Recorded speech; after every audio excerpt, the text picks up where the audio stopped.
So welcome to the 115th edition of Heart of Poland. Over the course of the 115 episodes, you've seen me become dramatically older. And I'm so glad I'm in the room with someone who's living life to the full and is really, really young. Maja Kuczyńska, welcome to the Heart of Poland studio. Thank you for having me. This is probably the biggest interview you've ever done. If it wasn't obvious before, it will be by the time we finish. I'm kidding, obviously. Maja, when I looked at you, having at a very young age won a whole bunch of different championships for indoor skydiving, I looked at that, and I also watched a lot of your interviews where you're talking about working. And my first thought was, that's not work. That just looks like the most fun ever. As I got to know your life, though, I started to realise that you've been working your, if I can say this, ass off for years at a very young age to achieve what you've achieved. It does, however, look like fun. So how much is fun and how much is hard work? I would say it's a really strange balance because, for example, I haven't had like a vacation that wasn't skydiving related for 6 years or something like that.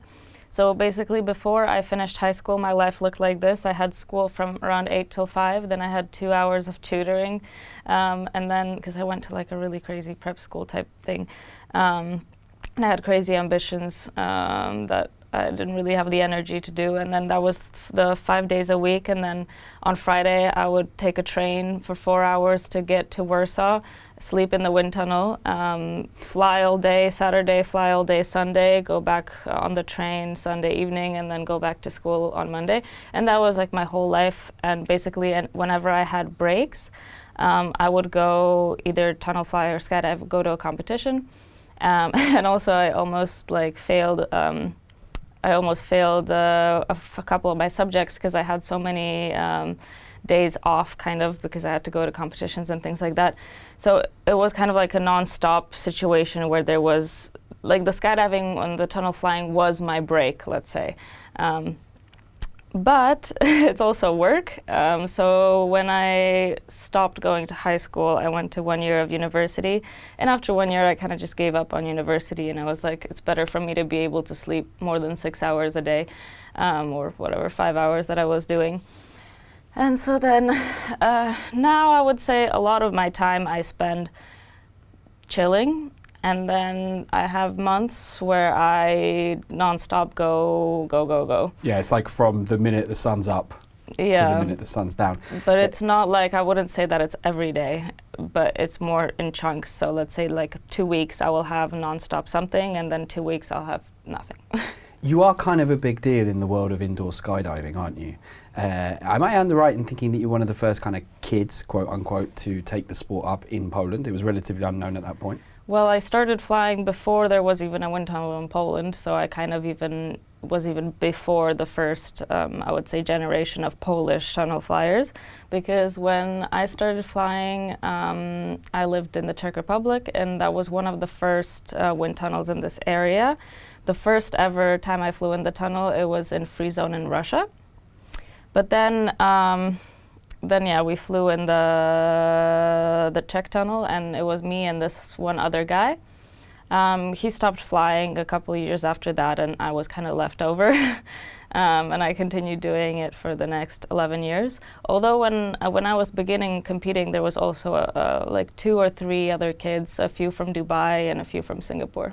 And what is it, if you go back to like your childhood version of yourself, although to be clear, you're only 21, so from my elderly man point of view, you're still pretty young, but what was it that, did you kind of, were you literally coming out there and just full of adrenaline at the end of the first session, just totally blown away with how much fun it was? Yeah, I mean, I would never call it adrenaline. When I was a kid, I didn't even know what adrenaline was. So for me, it was just, I would come out of the tunnel and I wouldn't be able to stop smiling. And I was just having the time of my life. And that kind of lasted for hours. Like, you would just go fly for 10 minutes, and then for the next 3 hours, you're like, woo.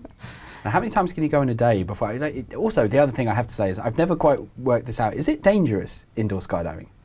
I mean, how dangerous is it to hit a wall from, like, let's say if I fell from the ceiling to the ground, I could break my leg, right? Worse things have happened, yeah, definitely. Yeah, you could fall over and break your neck just from standing. So your technical ability is actually really important, because if you mess a move up, you're not just talking about looking bad in front of a jury and all the rest of it. You could actually quite seriously hurt yourself. Yeah, it's possible, more in like the beginning stages, I would say. and then it's less of like a your fault and more of like a spotting issue. It's a weird sport in which it's not possible for you to learn something yourself. You need somebody there to hold you the entire time, hold your hand, because if they don't, then yeah, you can hurt yourself pretty bad. But it's also not very common for people to hurt themselves badly. It's kind of like I've seen people fall from like, I don't know, the 15 meters from the top to the bottom and nothing happens to them. But then I've also seen people, you know, walk on the pavement and trip and break their ankle. True. You know, so. Very true. Let's get on to the championships then. So you've won like quite a lot of stuff, and then it looks like COVID kind of interrupted the whole competition scene. The reason's not entirely clear to me because you're on your own inside a tunnel. You don't think you can affect anyone in there. Let's go through some of the championships that you've won. What was the first one, and what are the biggest ones you've done? Actually, the only one I ever won was in 2015. So there's never been I don't think there's been a single person who has won World Championships 2 times or in general 2 times. It's always a different person. It's kind of a weird sport, especially in my discipline where it's very, very subjective. So obviously, like like recently when I was at a competition, there's like 3 different type of scores, and I was wanting to ask one of the judges why he scored me as he did in presentation, which is one of the scoring. And at the end of the competition, he just went like, oh, I'm more of like a dynamic flyer, and I would have preferred if you did this. You know, it's not, in no way can I get like prepared for or be better at being what somebody else wants. Yeah. So like in our sport, we all have to kind of like be ready for complete failure or success in a kind of random, well, let's say random within like bounds of, let's say, like 7 or 8 people. Yeah. Now you had a video that went viral, 100 million views. Talk to us about that video. Yeah, I've had a few that have gone viral, but I think the one that people connect me the most to is the one with the Chandelier song by Sia. And that was from the competition that I won. No. That was from another one, actually. That was from the first competition ever that had music to it. Because at the beginning it didn't have any music playing, and then that was the first year where we actually could fly with music. And I think nobody at that point had ever seen something like indoor skydiving, because I think now people kind of connect and understand that they've seen like maybe videos, maybe not of actual professionals flying, but they've seen videos of beginners, and that you can do this, or you can go by a store and see that you can buy for a family member like a flight in a wind tunnel. So it's more in people's like understanding now that this thing exists. But in 2016 when that happened, I think people were just like, this is black magic, this girl is floating, this is zero G chamber. So people kind of had no idea what was going on, and I think that really, really helped. Also because I chose a song that was currently like really going viral. Yeah. Which is another thing that also, it's like you like when you go to a competition, the judges are also influenced by what is currently popular or what they like for the music taste and things like that. Sounds like getting to know the judges before the competition could be quite useful. Am I getting that vibe? Yeah, for sure. For sure. But I mean, it's also not like I want to go around and be like, hey, what are you into? Yeah. Now, there's a great documentary called Unstoppable. It's like a sort of mini documentary in it, and I really enjoyed watching. I was telling you I was showing my 2 daughters this morning as part of my research. I love research, which is watching YouTube. It's my favourite type of research. And there's this moment where you miss in one of the competitions a compulsory move. And it shows you with your mum and your dad who played this, like every mum and dad play a key role in the kids' lives. And your dad's kind of like, he's encouraging you, but he's kind of simultaneously giving you a bit of a slap. And I'm looking at your face very carefully thinking like, wow, that's an immense amount of stress. That's like a lot of stress because you've been working hard, you've been training hard, everyone's watching you, just you. It's one of those sports in which when you're in the zone, you're not there, there's no one else there to hold your hand. And I was thinking, like, I probably would have a really hard time dealing with the stress of going through that experience. Except I'm like quite old now, so like I think I've been through a few difficult moments. I'm thinking to myself, like, how have you developed your mental resilience over time to cope with the stress like that? For example, I'm asking you many different questions at once here, but like, what's your preparation mentally to go into a competition like that where everybody's looking at you? So going back to that situation, I think that was actually one of the first competitions after that video blew up, and after I kind of gained a little bit more of like recognition in the sport. And I was, like I think 16 or 17, and I used to be, I still do, I'm a pretty stressed out person in general. I have like a panic disorder actually, so that was one of the only times that I had one of my panic attacks televised in that competition. It was really, really difficult for me. I don't even know how I could, I don't have like a way that I can tell you, like a magical way, how do you get better or how do you make yourself feel better. It's a lot of feeling like failure. It's a lot of feeling like not good enough. And I don't think there's anything that I do specifically to make me not feel that way other than just continue doing what I'm supposed to be doing, because, I know what I'm supposed to be doing. I should be training. So if I'm messing up and I'm not doing well enough, then maybe I will stop flying for that day, relax, just do nothing, and then go back the next day and train twice as hard. And sometimes it works and I feel better, and sometimes it doesn't and I don't feel better. And you can see your mum kind of stroking your legs at that particular moment. I was like, if ever there's a good example of how you get a bit of support and a bit of challenge from both of your parents. And they both mention in that documentary about what a determined young lady you've always been, and they've got you with the horse riding and gymnastics and all the rest of it. It seems like there was a bit of fire in you that's been there from an early age. Do you recognise that in yourself, or when people describe you as like, oh, they're super determined, never gives in, does that feel authentic to you?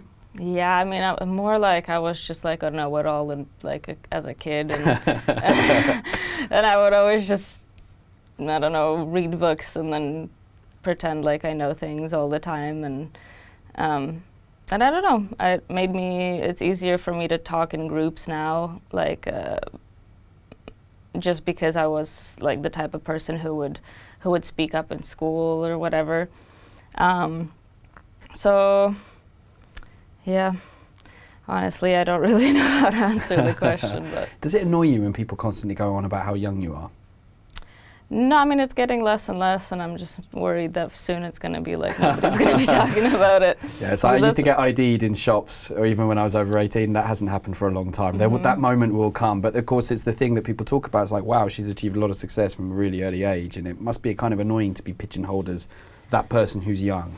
No, I actually don't mind. I think it's for one, useful, and secondly, I think as a woman, you grow up believing that as soon as you get a little bit older, your worth decreases, and because that's kind of what you get told your whole life, like, oh, you're successful now, but wait till you get a little bit older and you'll be like less attractive to whatever sponsors and things like that. And so yeah, no, I don't mind being called young. I think it's a useful perception. Maybe let's talk about sponsors for a second. You got picked up by Red Bull. In fact, they had to kind of create a new division just for you because they didn't have the skydiving program, if I understand correctly, the indoor skydiving program. So I was actually, it took a really long time for them to be able to actually sign me. We were talking for, I kind of gave up. I didn't think that we would be working together because it was like 6 months or 7 months of just silence, and we didn't really know what was going on. But then turns out that they just had a really difficult time trying to write me in because they needed to add a different sport, which is also interesting because I'm still technically signed as a skydiver. It says skydiver, but I guess it took them a while. And then since that time, there's also another indoor skydiver that 3 years ago or something like that joined, or 2 years ago. But I feel like a little bit of an OG now in Polish Red Bull athletes because I've been there for a while and I've seen a lot of people come and go. What does it mean? Cool. How has it changed your career, if you could kind of define it? I think it opens up opportunities to go places and see new things and do new things because, for example, Red Bull was kind enough to sponsor my AFF for me, which was just really for awesome. people who don't know what that means, you can explain that. Yeah, the skydiving course, the license. Yeah. So they sponsored my course and a few jumps after that, and then since then I was able to actually progress a little bit more because the initial investment in skydiving is for sure the most costly, and then even after a couple years when I was skydiving, or after a year, I was also signed in for skydiving. So now I'm also like a skydiving athlete in Red Bull, not just indoor skydiving. Yeah, it's kind of amusing that you came to skydiving having done the indoor skydiving thing, which is kind of a semi-untypical route, or at least was at the time. Well, I mean, I think it's the right route because it's like airplane pilots will learn on a simulator before they fly an airplane, and it really, really helps. And especially because one skydive is just 1 minute of free fall. Yeah. And in tunnel flying, you do usually like 15 minutes. When I was beginning, I did 15 minutes a day. Now when I train for competition, I do 1 hour every day for like 2 months before the competition.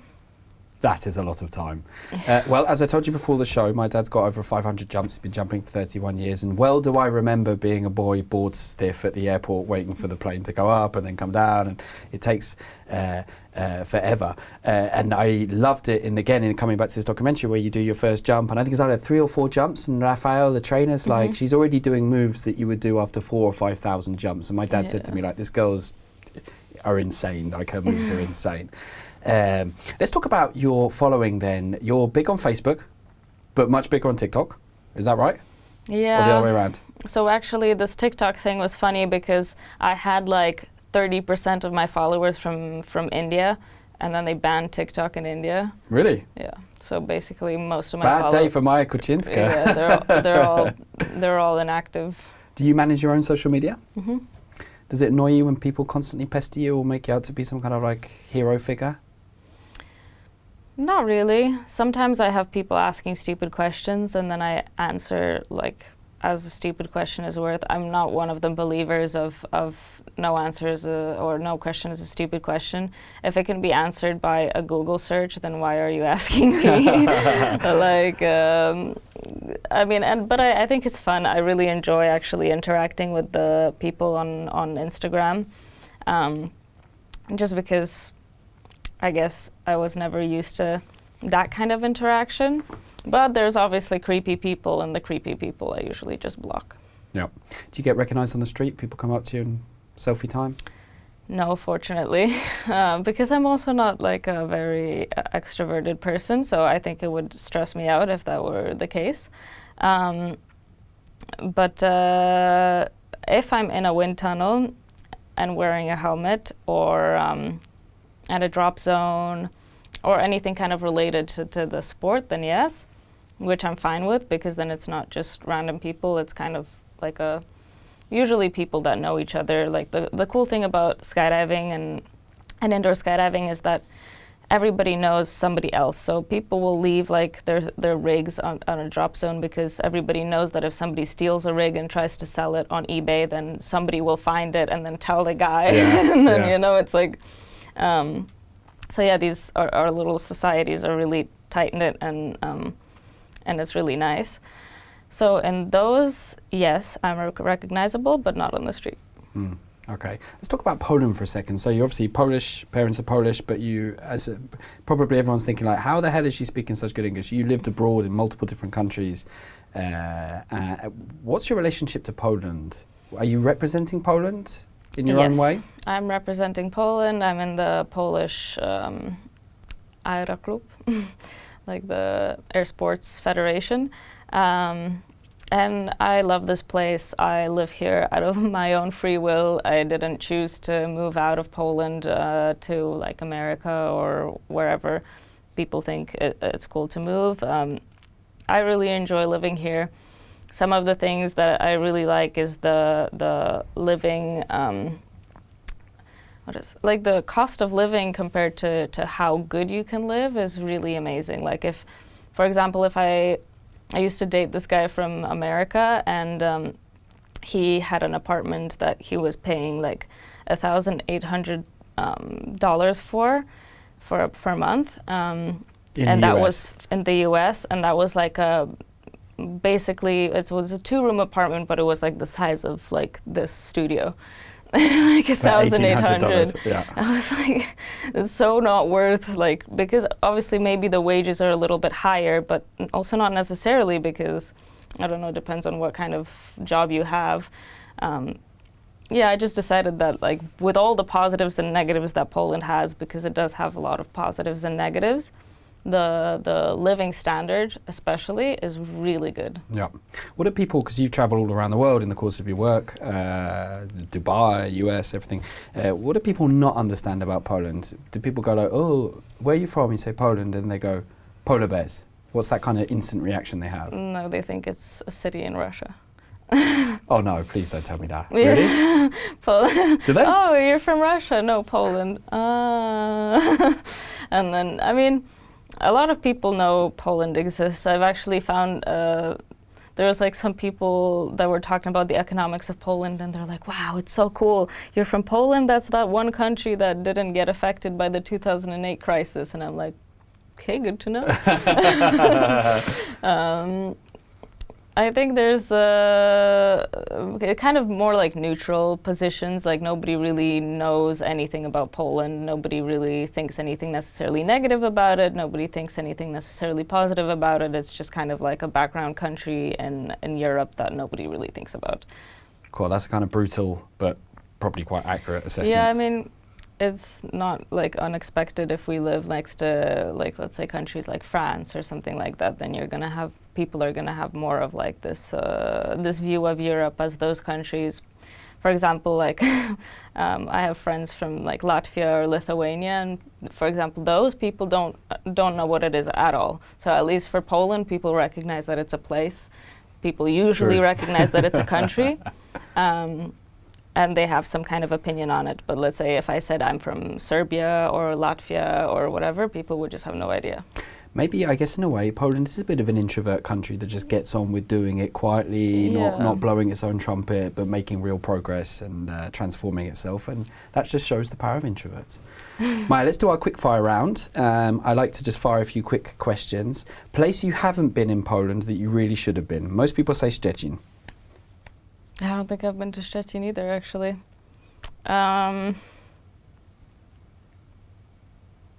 I feel like I haven't been a lot around Mazury. I should check it out. I've been to Mazury, but I haven't really explored it. And I should check it out for sure. Well, I speak as someone who did wędrowanie, so I hiked around Mazury. Nobody ever does that. I do not recommend that, but it is a good way to see the area. Okay, if you were locked in a prison cell for crimes against indoor skydiving, doesn't exist obviously, but let's just say you had to go for a long sentence, who would you want to be as your cellmate? Any Polish person, dead or alive. Has to be Polish. So I don't know a massive amounts of Polish people, but I think Maja Kuczyńska would be epic. Interesting. Because I think that's probably the only scientist that I really know that was Polish, and Copernic as well. But she was a woman. She has 2 Nobel Prizes, and she kind of rocked everybody like back and forth, and kind of destroyed the whole like woman in science misconception and things like that. Yeah, she was awesome. Personal hero, one of my girls. Let's just hope she doesn't bring her radiation pot, which she had next to her bed. Crazy. I just think it would be nice because I think she would talk a lot about interesting things, and yeah, maybe I would learn something. Favorite Polish food? Żurek, 100% żurek. I could eat żurek from like morning to evening every single day. Babcia, if you're watching this, I know you've got that żurek for me later on, and I cannot wait to eat it. Okay, place you would take a foreign person if they came to Poland? To fly spot. To the tunnel. Good. Because actually the tunnel in Poland is one of the best tunnels, or I would say personally the best tunnel in the world. Fly spot, we'll just say that name even louder, yeah. Yeah. It's in the west of the city, I believe. Yeah, like southwest. Yeah, my dad wants to go there, but Dad, I'm so sorry I haven't arranged that for you. Maybe Maja can get us a cheaper price. I don't know. Okay, if you were Queen of Poland and you could change this country in a big fundamental way, what would you do? Oh, I don't know if you want to ask such controversial questions. You can answer that however you want. Okay, so I would separate church from state, and I would work on human rights. Okay. That's a good question.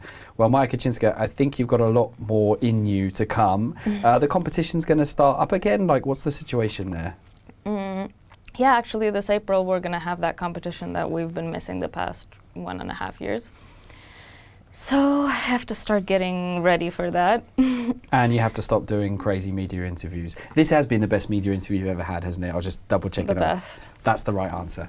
All right, well, Maja, good luck in the competitions. We'll be following you. I guess we can just look for you on, if you were on TikTok, we just look for Maja Kuczyńska, I'm guessing, Facebook, Instagram, Twitter, Instagram YouTube. the most. That's the only one I really use regularly, so. LinkedIn? Yeah. No? I don't know about so. what's cool now. TikTok. How do you even search someone? I don't know. Maja, thank you very much for joining Heart of Poland. It's been a pleasure. And I just got to say, I loved watching you and doing the research. And when you went back into the, during that championship where you made that mistake, etc., I was watching with my girls this morning and I just said to her, look, that's an example of how if you make a mistake, you just go straight back in. You know, and I could see on her little face she was really, really enjoying it. So there's a little girl who maybe one day will be able to follow in your footsteps in some crazy way. She likes jumping, that's for sure. Well, as you know, the impossible mission of Heart of Poland is to discover the heart of Poland through the incredible people of Poland. And I've loved having Maja on the show and watching her as well. So if you've enjoyed this episode, make sure you share it with anyone you think would be interested. And check out thefirstnews.com, which is the premier English language resource for news about Poland, culture, stories as well. And of course, you can find out Heart of Poland and its sister program, What's Up Poland, also hosted by me, by going on the First News social media. I hear they're on TikTok. I'm not on there, so I don't know. But they're definitely on Instagram, Twitter, YouTube, and even LinkedIn. So make sure you check it out there, and I'll see you again for another episode of Heart of Poland.